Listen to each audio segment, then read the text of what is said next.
കാണൂ പരസ്യരഹിതമായ ഏറ്റവും പുതിയ എപ്പിസോഡുകൾ. അച്ഛനെ കൊന്ന അമ്മയും മോള് ഇപ്പൊ ഒന്നിച്ച് താമസിക്കുന്നേ.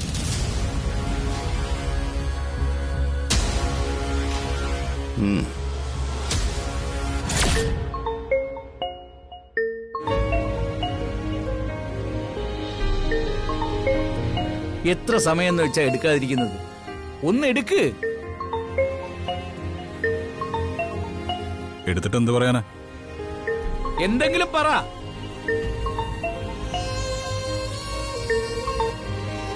ഹലോ, എന്താ ബുള്ളറ്റ് ചെയ്ത്?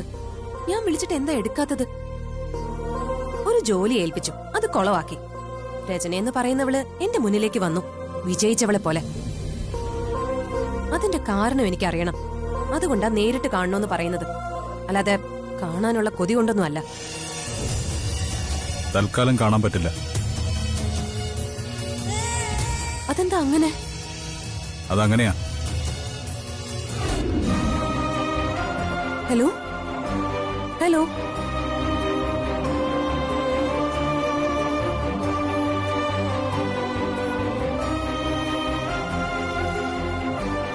എന്താണ്? എന്നെ കാണണമെന്നും രജനിയുടെ കാര്യങ്ങളൊക്കെ അറിയണമെന്നാ പറയുന്നത്. അതെന്തായാലും പറ്റില്ല. എന്നാലും സ്നേഹത്തോടെ 2 വാക്ക് സംസാരിക്കാതെ അണ്ണൻ ഫോൺ കട്ട് ചെയ്തേ ശരിയായില്ല. എനിക്ക് ശരിക്കും വയ്യടാ കൂടുതൽ നേരം സംസാരിക്കാൻ. ഒന്നാമത് ദിയോട് തെറ്റിയെന്നൊരു കുറ്റബോധം ഉള്ളിൽ കിടക്കുക. അതുകൊണ്ട് എനിക്ക് സംസാരിക്കാൻ വലിയ ബുദ്ധിമുട്ടാ. ഞാനൊന്ന് പോയി ചേച്ചി കണ്ടോട്ടെ? അതെന്തായാലും വേണ്ട. നീയും അട്ടബീനും ഒക്കെ സാഹചര്യം തണുപ്പിക്കാനല്ല, ചൂടാക്കാനേ ശ്രമിക്കൂ. നേരത്തെ അവൻ അങ്ങനെയായിരുന്നു. ഞാൻ അറിയാതെ ദിയെ വിളിക്കുകയും കാണുകയൊക്കെ ചെയ്തിട്ടുണ്ട്. അതുകൊണ്ട് അണ്ണൻ എന്തെങ്കിലും നഷ്ടം വന്നിട്ടുണ്ടോ? ഞങ്ങൾ അണ്ണന്റെ നല്ലതിനെ പറ്റിയേ ചിന്തിക്കാറുള്ളൂ. എന്നാലും അത് ചിലപ്പോ എനിക്ക് പാറയാവുന്നുണ്ട്. നമ്മളെ ഇഷ്ടപ്പെടുന്നവർ വിളിക്കുമ്പോ നമ്മൾ ഫോൺ എടുക്കാതെയും പെട്ടെന്ന് ഫോൺ എടുത്തിട്ട് കട്ട് ചെയ്യുമ്പോഴുണ്ടല്ലോ, കൊല്ലാനുള്ള ദേഷ്യം ഉണ്ടാവും മറുതലയ്ക്ക് നിൽക്കുന്നവർക്ക്. അതെനിക്കറിയാവടാ. പിന്നെ കൂടുതലൊന്നും പറയാനില്ലാത്തോണ്ടാ കട്ട് ചെയ്തേ. എന്നെ ഇടയ്ക്കിടയ്ക്ക് വിളിക്കുന്നുണ്ട്, ഞാനും എടുക്കാതിരിക്കുക. ആ രീതിയിൽ അങ്ങ് പോയാ മതി. എന്നെ ഓവർടേക്ക് ചെയ്യണ്ട. ഇല്ലണ്ണ. പിന്നെ രചനയെന്ന് പറഞ്ഞവൾക്ക് വേണ്ടി നമ്മൾ മാറി നടക്കുക. അണ്ണ മര്യാദയ്ക്ക് അവളോട് പറയണം, ചേച്ചിയുടെ മുന്നിൽ പോയി ചേച്ചിയെ കൊച്ചാക്കാൻ ശ്രമിക്കരുതെന്ന്. അവളൊരുമാതിരി ജയിച്ച മട്ടിലാണ് ഇപ്പൊ ചേച്ചിയുടെ മുന്നിൽ കൂടി നടക്കുന്നത്. അവള് ദിയും ദിയുടെ അമ്മയൊക്കെ തോൽപ്പിക്കണമെന്ന് പറഞ്ഞ് നടക്കുന്ന കൂട്ടത്തില്ല. അപ്പൊ പിന്നെ അതുണ്ടാവും. എന്നാലും അവളോട് ഞാൻ ഇടയ്ക്ക് കാണുമ്പോ പറയാം, ദിയെ ശല്യം ചെയ്യാൻ പാടില്ലെന്ന്. അവള് പറയുന്നതൊക്കെ നമ്മൾ കേട്ടല്ലോ. പിന്നെ നമ്മൾ പറയുന്ന അനുസരിക്കാൻ അവക്ക് എന്താ പാട്? സത്യം പറയാലോ, ഞാൻ ഏറ്റവും കൂടുതൽ പേടിക്കുന്നത് ഈ ഫോൺ കോളാ. ഇനിയും വിളിക്കുമോ എന്തോ. ഏതായാലും ഇതങ്ങ് ഓഫ് ചെയ്തേക്കാം.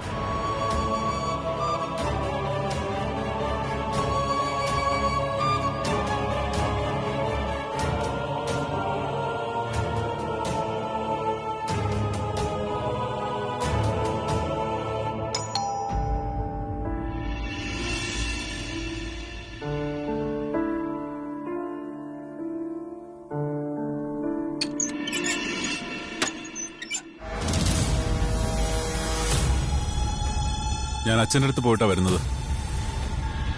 അച്ഛൻ അനാവശ്യമായിട്ട് പൈസ കളയുന്നുണ്ടെന്നൊക്കെ പറയുന്നെങ്കിലും വീട് മാറിയപ്പോ റെന്റിനെടുത്തത് നല്ലൊരു വീടാ. സത്യം പറഞ്ഞ ഒറ്റയ്ക്കൊരാൾക്ക് താമസിക്കാൻ ആ വീടിന്റെ ആവശ്യം പോലും ഇല്ല. എന്നിട്ടും അച്ഛന്റെ നിലവാരത്തിനനുസരിച്ചൊരു വീടാ എടുത്തത്. അതുകൊണ്ട് ഇപ്പൊ എന്ത് വേണമെന്ന് മോൻ പറയുന്നത്? അല്ല, പിണങ്ങി പിരിഞ്ഞില്ലായിരുന്നെങ്കിൽ നമുക്ക് എല്ലാവർക്കും കൂടെ അവിടെ താമസിച്ചുകൂടായിരുന്നോ? അവിടെ നമുക്കെല്ലാം താമസിക്കാനുള്ള മുറികളുണ്ട്. എന്നാ പോയി താമസിച്ചോ നീ നിന്റെ അച്ഛനൊപ്പം. എന്നാണോ ഞാൻ പറഞ്ഞത്? അല്ലാതെ പിന്നെ നീ എന്താ പറഞ്ഞു വരുന്നത്?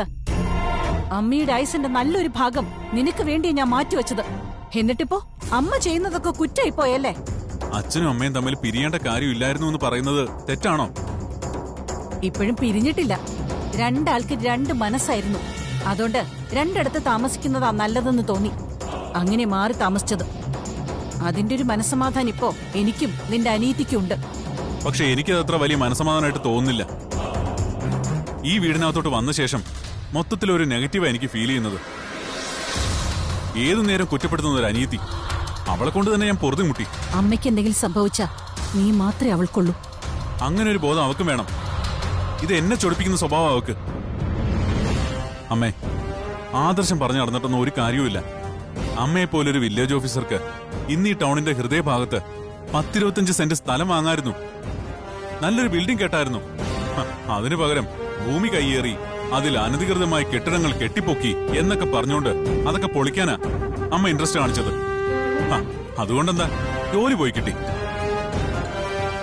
സസ്പെൻഷനിലായി, ഉള്ള വരുമാനം നഷ്ടപ്പെട്ടു. അത് മാത്രമാണ് മെച്ചം. നിർത്ത. ലോകത്തിന് ആരൊക്കെ ചോദ്യം ചെയ്താലും കുറ്റപ്പെടുത്തിയാലും എന്റെ മക്കൾ എന്റെ നേരെ വിരൽ ചൂണ്ടുന്നത് എനിക്ക് ഇഷ്ടമല്ല. അമ്മ എന്നെ തല്ലിയാലും ശരി, അച്ഛൻ പറയുന്ന ചില കാര്യങ്ങളൊക്കെ ശരിയാ. മറ്റുള്ളവർക്കും നാടിനു വേണ്ടി നമ്മൾ ജീവിക്കുമ്പോ നമുക്ക് വേണ്ടിയും ജീവിക്കാൻ പഠിക്കണം. അതിനുവേണ്ടി കുറച്ചു സമയം മാറ്റിവെക്കണം.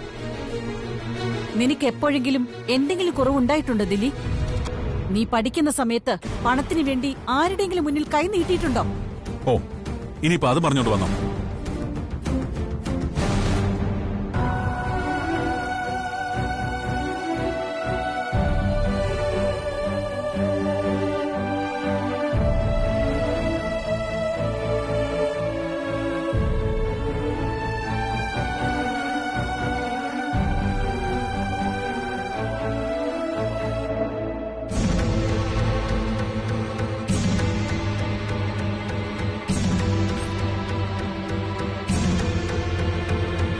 മോനെ, എന്താ?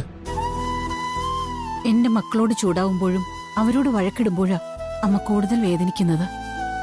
ഒരിക്കലും കുടുംബം നോക്കാത്ത മോന്റെ അച്ഛനെ കുറിച്ച് നല്ലത് പറയുമ്പോ അത് കേൾക്കാനുള്ള ശക്തിയൊന്നും അമ്മയ്ക്കില്ല. അതുകൊണ്ടാ പെട്ടെന്ന് ഇങ്ങനെ പൊട്ടിത്തെറിച്ചു പോകുന്നത്. അതൊന്നും മോൻ മനസ്സിൽ വെക്കരുത്. ഞാനൊന്നും മനസ്സിൽ വെക്കുന്നില്ലമ്മേ. അല്ലെങ്കിൽ തന്നെ അച്ഛന്റെ കാര്യത്തിൽ അമ്മയുമായി വഴക്കിട്ട് കഴിയുമ്പോ പിന്നീട് വന്ന് അമ്മ ഇങ്ങനെ ശാന്തമായി സ്നേഹത്തോടെ സംസാരിക്കുന്നത് ഒരു പതിവാണല്ലോ. ഞാൻ പ്രാക്ടിക്കലായ കാര്യങ്ങളെ പറഞ്ഞിട്ടുള്ളൂ. ഒരുപാട് കഷ്ടപ്പാടുകൾക്ക് നടുവിലൂടെ മോനെ അമ്മ ജനിച്ചതും വളർന്നതും. എനിക്ക് ജോലി കിട്ടിക്കഴിഞ്ഞപ്പോ എന്റെ അച്ഛൻ ഒരിക്കലും പറഞ്ഞിട്ടില്ല വഴി വിട്ട് സഞ്ചരിക്കണോന്ന്. കൈക്കൂലിക്കൊക്കെ എതിരായിരുന്നു മോന്റെ മുത്തശ്ശൻ. അതുകൊണ്ടിപ്പോ എന്താ അമ്മേ?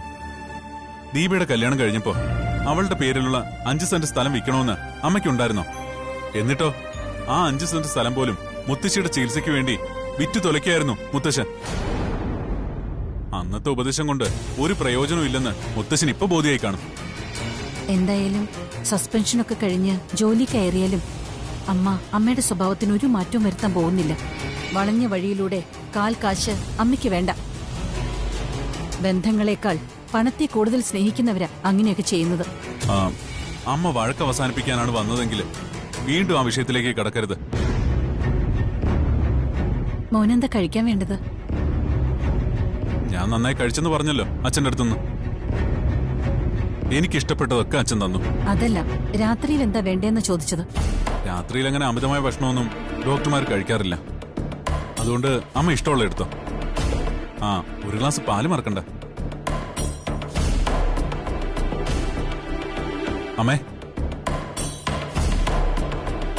ഞാനമ്മയെ വേദനിപ്പിക്കാനൊന്നും പറഞ്ഞല്ല. ഞാനത്ര വലിയ ദുഷ്ടനൊന്നുമല്ല. പിന്നെ സാഹചര്യത്തിനനുസരിച്ച് മനുഷ്യൻ മാറും. അമ്മ പറഞ്ഞല്ലോ, ബന്ധങ്ങളെക്കാളും പണത്തെ സ്നേഹിക്കുന്നവരാണ് വഴിതെറ്റിപ്പോകുന്നതെന്ന്. പണമില്ലാതെ ഇന്നത്തെ കാലത്ത് ബന്ധങ്ങളില്ലമ്മേ. അതുകൊണ്ട് അമ്മ പറയുന്ന പോലെ വലിയ ആതുര സേവനമൊന്നും ചെയ്യാൻ ഞാനില്ല. ചികിത്സയ്ക്ക് വേണ്ടി വരുന്നവർക്ക് നല്ല ട്രീറ്റ്മെന്റ് കൊടുക്കും, നല്ല ക്യാഷ് വാങ്ങും. അല്ലാതെ അതിന്റെ കാര്യത്തിൽ യാതൊരു കോംപ്രമൈസും ഇല്ല. ശരി.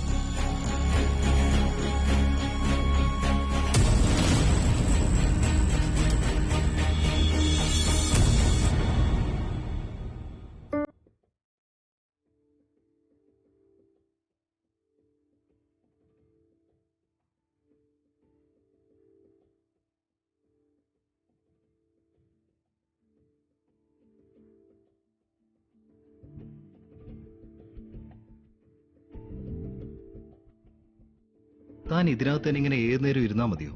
എന്താ പുറത്തോട്ടൊന്നും ഇറങ്ങാത്ത? എന്റെ മുഖം കാണുന്നത് കാലക്കേടാണെന്നല്ലേ ഹേമേച്ചിയും ചാരും ഒക്കെ പറയുന്നത്. അതുകൊണ്ട് കഴിവതും ഇതിനകത്ത് തന്നെ ഇരിക്കാന്ന് കരുതി. അമ്മ വരുന്നതുവരെയെങ്കിലും തനിക്ക് അവളുമാരെ ഭയക്കാതെ ഇവിടെ കഴിഞ്ഞൂടെ?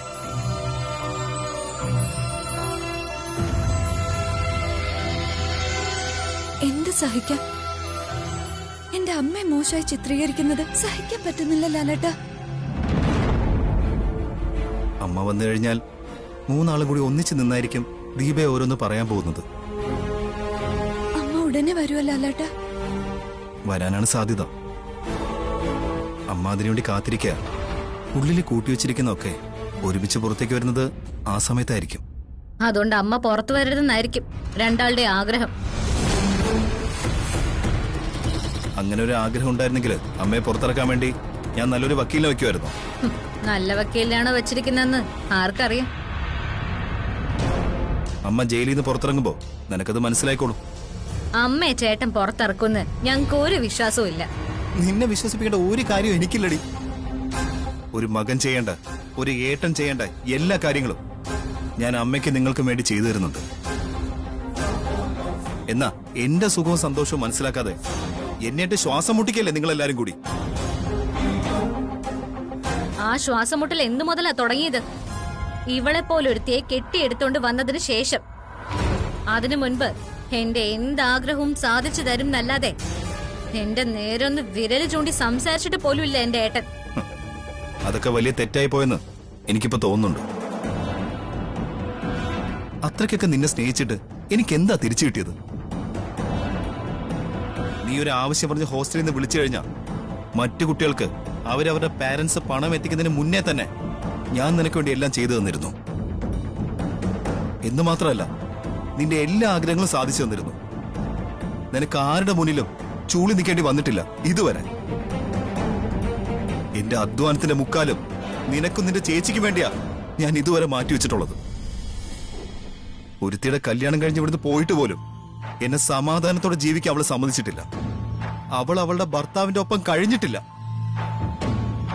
അവളുടെ 2 കുട്ടികളും ബോർഡിങ്ങിലാ. മാസാമാസം അവർക്കുള്ളത് ഞാൻ തന്നെ എത്തിച്ചു കൊടുക്കണം.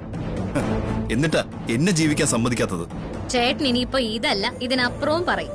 കാരണം കൂടെ കഴിയുന്നത് കൂടപ്പിറപ്പുകളെ തമ്മിൽ അകറ്റുന്ന ഒരു ഇനമല്ലേ? ഏട്ടൻ എന്റെ കരണത്തടിക്കുമ്പോഴും ഇങ്ങനെയൊക്കെ സംസാരിക്കുമ്പോഴും അതിന്റെ സന്തോഷം പുറമെ കാണിക്കാതെ ഇങ്ങനെ സീരിയസ് ആയിട്ട് നിൽക്കാനുള്ള നിന്റെ കഴിവുണ്ടല്ലോ, അതിനെ എത്ര അഭിനന്ദിച്ചാലും മതിയാവില്ല. നീ നല്ലൊരു നടിയാടി. ആ നാട്യം കൊണ്ടാ എന്റെ ഏട്ടനെ പോലും നീ നിന്റെ സാരിത്തുമ്പിൽ കെട്ടിയിട്ടത്.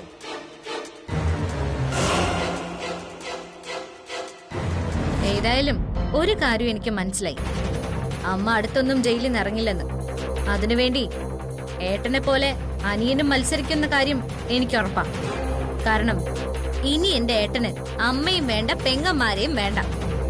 ഇവളും മാത്രം മതി. പാമ്പിനെ പോലെ ചുറ്റി വരിയുന്ന ഇവളെ മാത്രം.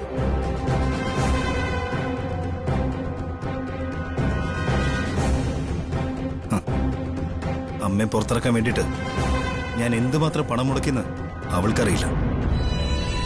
കിട്ടാവുന്നതിൽ വെച്ച് ഏറ്റവും നല്ല വക്കീലാണ് ഞാൻ വച്ചിരിക്കുന്നത്. പക്ഷേ അമ്മ പുറത്തിറങ്ങി കഴിഞ്ഞാൽ ഇതിനേക്കാളും ഭയന്ന് കഴിയേണ്ടി വരും തനിക്കിവിടെ.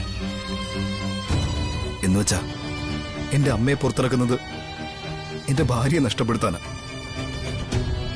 അതൊന്നും പറഞ്ഞ ഇവളുമാർക്ക് മനസ്സിലാവില്ല.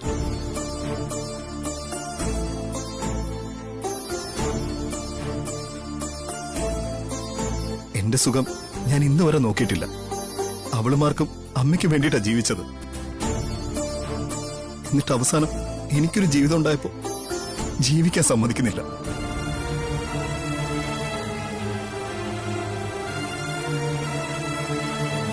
വീട്ടിലെ സാഹചര്യം നന്നായി അറിയായിരുന്നിട്ടും തന്നെ കൂട്ടിക്കൊണ്ടുവന്നത് വലിയ തെറ്റായിപ്പോയെന്ന് എനിക്കിപ്പോ തോന്നുകയാ. എന്തൊക്കെ സംഭവിച്ചാലും ശരി, അമ്മയെ അവളുമാരെ ചിന്തിക്കുന്ന പോലെ തന്നെ ഞാൻ ഒഴിവാക്കില്ല. ഗത്യന്തരമില്ലാതെ വന്നാ ഞാൻ തന്നെയും കൊണ്ട് ഈ നാട്ടിൽ നിന്ന് തന്നെ അങ്ങ് പോകും.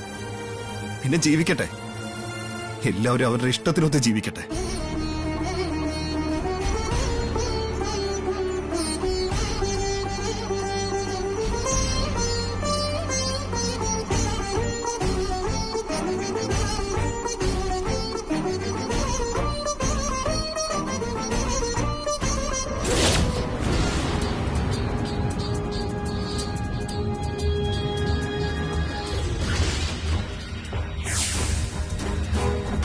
ആ മോളായിരുന്നു.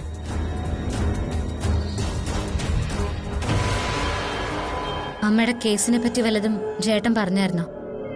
ഉടനെ പുറത്തു വരാൻ കഴിയുമെന്ന വിശ്വാസം. നല്ലൊരു വക്കീലാ എനിക്ക് വേണ്ടി വാദിക്കുന്നത്. അതുറപ്പാണോ? അതെന്താ മോൾ അങ്ങനെ ചോദിച്ചത്?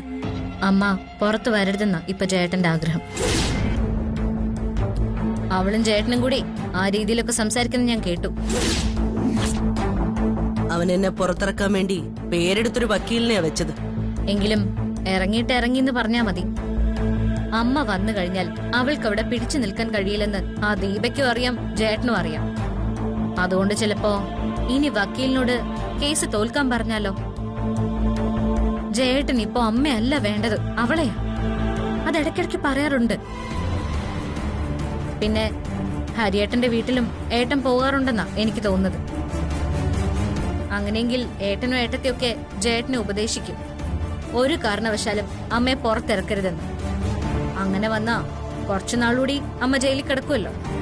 അപ്പോഴത്തേക്കും 1-2 കുട്ടികൾ ജനിക്കും. പിന്നെ ഒഴിവാക്കാൻ ബുദ്ധിമുട്ടല്ലേ? അമ്മ ജയിലിൽ കിടക്കുന്നതാ അവന് നല്ലത്. എന്താ സംശയം? അവളെ കുറിച്ചുള്ള എല്ലാ കഥകളും കേട്ട ശേഷം അവളെ ജയേട്ടൻ കല്യാണം കഴിച്ചത്. അതുകൊണ്ട് തന്നെ അവളുടെ ഭാഗത്ത് തെറ്റില്ലെന്നാ ജയേട്ടൻ ഇപ്പോഴും ബാധിച്ചുകൊണ്ടിരിക്കുന്നത്. ജയേട്ടനെ കൊണ്ട് എന്റെ കരണ തടിപ്പിക്കാൻ പോലും അവൾക്ക് കഴിഞ്ഞു. പിന്നെ ഇനിയിപ്പോ എന്താ ചെയ്യാൻ പറ്റാത്തത്? അമ്മ സ്ഥിരമായിട്ട് ജയിലിൽ കിടക്കട്ടെ എന്ന് അവള് പറഞ്ഞ ജയേട്ടനത് കേൾക്കാതിരിക്കില്ല. കൂടിപ്പോയാ 1-2 ആഴ്ച. അതിനുള്ളിൽ എനിക്ക് പുറത്തിറങ്ങാൻ പറ്റുമെന്നാ വക്കീൽ എന്നെ കാണാൻ വന്നപ്പോ പറഞ്ഞത്.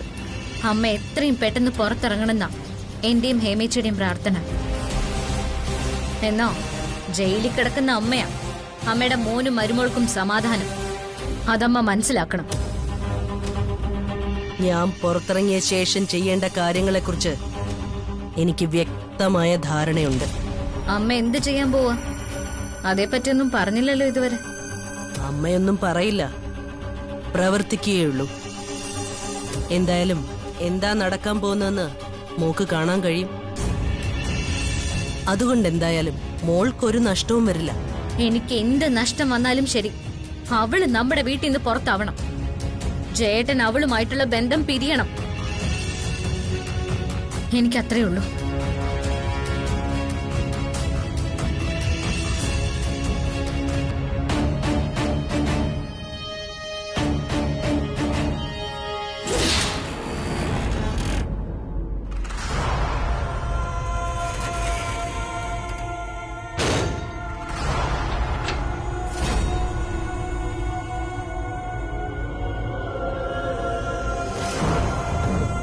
പരോളല്ല, സ്ഥിരമായിട്ട് പുറത്തിറങ്ങിയത്. മനസ്സിലായി.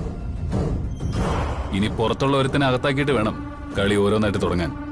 നീ ഇല്ലാത്തോണ്ട് ഞങ്ങൾ മാളത്തിൽ ഒളിച്ചിരിക്കുവായിരുന്നു. അതാണ് നിന്റെയൊക്കെ കുഴപ്പവും. എടാ, ചതിയിലൂടെ മാത്രമേ ബുള്ളറ്റ് ജഗനെ എന്തെങ്കിലും ചെയ്യാൻ പറ്റൂ. അതല്ലാതെ നീയൊന്നും നേർക്ക് നേരെ നിന്ന് അവനോട് പോരടിച്ചിട്ടില്ലല്ലോ. അങ്ങനെയെങ്കിൽ മറിഞ്ഞിരുന്ന് അവനെ ആക്രമിച്ചൂടായിരുന്നു. അച്ഛൻ എന്ത് സഹായം ചെയ്തുതരാന്ന് പറഞ്ഞല്ലേ? അതിൽ ഞങ്ങളെ കുറ്റപ്പെടുത്തിയിട്ട് കാര്യമില്ല കാർത്തി. 1-2 തവണ ഇതേ ആവശ്യം പറഞ്ഞ് നിന്റെ അച്ഛന്റെ അടുത്ത് ഞങ്ങൾ പോയതാ. ആ സമയത്തൊക്കെ സദാനന്ദ മുതലാളി ഞങ്ങളെ ഓടിച്ചു വിടുമായിരുന്നു. ഞങ്ങൾ എന്തെങ്കിലും അബദ്ധം കാണിച്ച ജീവൻ പോകുന്നത് മുതലാളിയുടേതാവുന്നൊരു ചെറിയ ഭയം. അതില് കാര്യമുണ്ട്. നമ്മൾ ഇന്നുവരെ മണ്ടത്തരവല്ലേ കാണിച്ചിട്ടുള്ളൂ. കൊല്ലാൻ അന്നൊരു സുവർണ അവസരം കിട്ടിയതാ. അച്ഛന്റെ ഉപദേശം സ്വീകരിച്ച നമ്മളെല്ലാം ചെയ്തത്. എന്നാ കൊന്നുകളയാൻ പറഞ്ഞപ്പോ നമ്മൾ കുറച്ചു കാലം അവൻ കിടന്ന് നരയിക്കുന്നത് കണ്ടാ മതിയെന്നങ്ങ് തീരുമാനിച്ചു. അവിടെയാ പിഴച്ചു പോയത്. ഇനിയിപ്പോ സംഭവിച്ചതിനെ പറ്റി പറഞ്ഞിട്ട് കാര്യമില്ല കാർത്തി. നിനക്ക് വേണ്ടി കൊല്ലാനും മരിക്കാനും ഒക്കെ ഞങ്ങൾ തയ്യാറാ. കൊല്ലാൻ തയ്യാറായിരിക്കും, പക്ഷേ മരിക്കാൻ നീയൊന്നും തയ്യാറല്ല.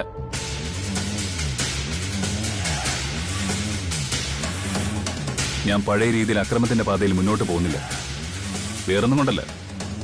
ഞാനൊന്ന് പറഞ്ഞല്ലോ, മനസ്സിൽ തറഞ്ഞു പോയൊരു പെൺകുട്ടിയെ പറ്റി. അവളെ കെട്ടിയാ കൊള്ളാമെന്നുണ്ട്. കല്യാണം കഴിക്കാത്തതിന്റെ പേരിൽ കാരണവരും അമ്മയൊക്കെ ഒരുപാട് കുറ്റപ്പെടുത്തുന്നുണ്ട്. അവരുടെ പരാതി അവസാനിപ്പിക്കണം. നേരെ വീട്ടിലേക്കല്ലേ? അതെ. പക്ഷേ ഞാൻ പൊയ്ക്കോളാം. നിങ്ങൾ പിന്നാലെ വരണ്ട. തൽക്കാലം എനിക്ക് ഭീഷണിയൊന്നുമില്ലല്ലോ. വൈകുന്നേരം ഗോഡൌണിച്ച് കാണാം. കുറെ നാളായാലോ കൂടിയിട്ട്. നിനക്കൊക്കെ ഈ കൂടല് മാത്രമേ ഉള്ളൂ. കൂടെ കൊണ്ടു കിടക്കാൻ കൊള്ളാത്തവനുമായിട്ട് ഇനി കൂടിയിട്ട് കാര്യമൊന്നുമില്ല.